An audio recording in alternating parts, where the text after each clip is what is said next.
சீரியல்களின் full எபிசோடுகளை Sun டிவியில் ஒளிபரப்பான உடனே எக்ஸ்க்ளூசிவாக சன் நெக்ஸ்டில் மட்டும் ஃப்ரீயா பாருங்கள்.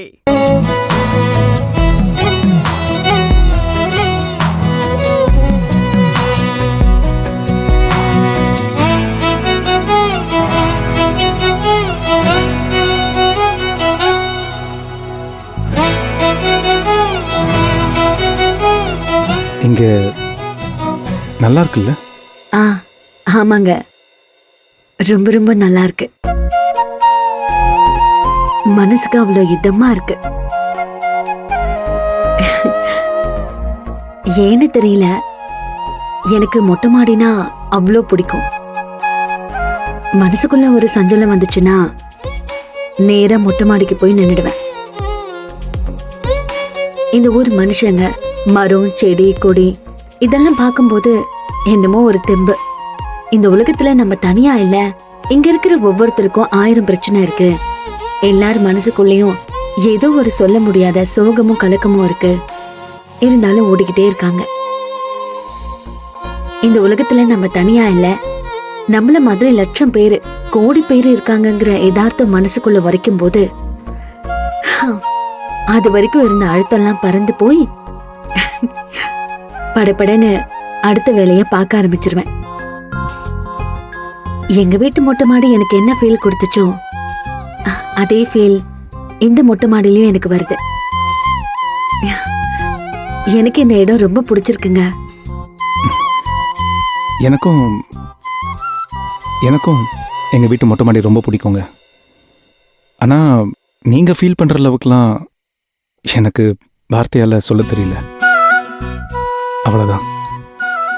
ஆனா ஒண்ணு, இனிமே வீட்டுல நீங்க கீழே காணும்னா மேல மொட்டை மாடிக்கு வந்து பார்த்தா உங்களை கண்டுபிடிச்சிடலாம், அப்படிதானே?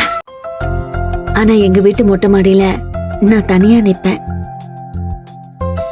இப்போ என் கூட நிக்க நீங்க இருக்கீங்க.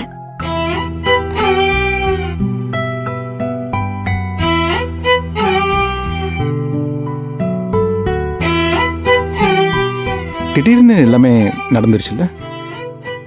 நம்ம 2 பேருக்குள்ள எப்படி கல்யாணம் நடந்துச்சுன்னு நினைக்கும் போது உண்மையிலே ரொம்ப ஆச்சரியமா இருக்கு. எல்லாமே அப்படியே டக்கு டக்குன்னு முடிஞ்சு போச்சு. மகாலட்சுமின்னு ஒரு பொண்ணு எங்கேயோ இருந்தா, செல்வம்னு ஒரு பையன் எங்கேயோ இருந்தா. ஆனா இன்னைக்கு அந்த மகாவும் செல்வமும் புருஷன் பொண்டாட்டி. வாழ்க்கையே அப்படிதாங்க. நாம தேடி ஓடும்போது கிடைக்காது. இதெல்லாம் செட் ஆகாதுன்னு ஒதுங்கி போகும்போது தானா தேடி வந்து சேரும்.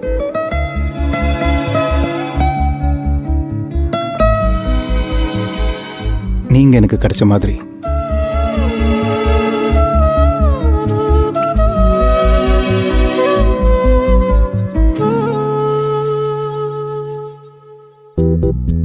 மகா. சொல்லுங்க. பிடிச்சிருக்கா? எது? இல்ல, எங்க வீட்டுல அப்பா, அம்மா, அக்கா, தம்பி, தங்கச்சி, மதி எல்லாரையும் பிடிச்சிருக்கான்னு கேட்டேன். பிடிச்சிருக்கு. நான் உங்களை ஒண்ணு கேட்கலாமா? இல்ல, எதனால நீங்க என்ன கல்யாணம் பண்ண ஓகே சொன்னீங்க? நான் நிறைய கண்டிஷன்ஸ் போட்டேன். கல்யாணத்துக்கு பிறகும் என் சம்பளத்தை நான் எங்க வீட்டுல தான் தருவேன், என் தங்கச்சிங்க கல்யாணத்தை நான் தான் பண்ணி வைப்பேன், இப்படி நான் போட்ட எல்லா கண்டிஷனுக்கும் மத்த மாப்பிள்ளைங்க எல்லாம் பின் வாங்கிட்டாங்க. ஆனா நீங்க ஒத்துக்கிட்டீங்களே, அது எப்படிங்க? இல்ல, சொல்லணும்னா சொல்லுங்க, இல்லனா வேண்டாம். ஏங்க, நீங்க கண்டிஷன் சொல்ற எல்லா விஷயமே உங்களுக்கு மட்டும்தாங்க கண்டிஷன். ஆனா என்ன பொறுத்த வரைக்கும் அதான் உங்க தகுதி. தகுதியா?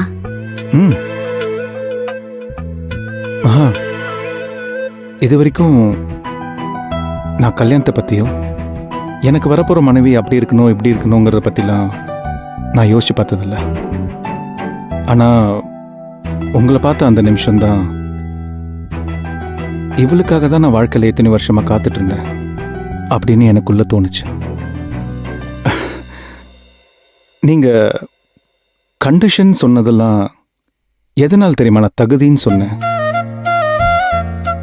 ஏன்னா பிறந்த வீட்டை இவ்வளோ பொறுப்பா பார்த்துக்கிற ஒரு பொண்ணு நிச்சயமா புகுந்த வீட்டை தான் வீடா நினச்சிப்பாங்கிறதுனால தான். அது அதையும் தாண்டி தாண்டி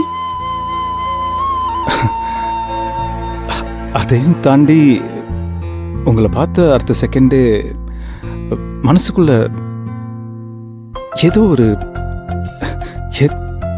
அது கரெக்டாக சொல்ல தெரியல மகா.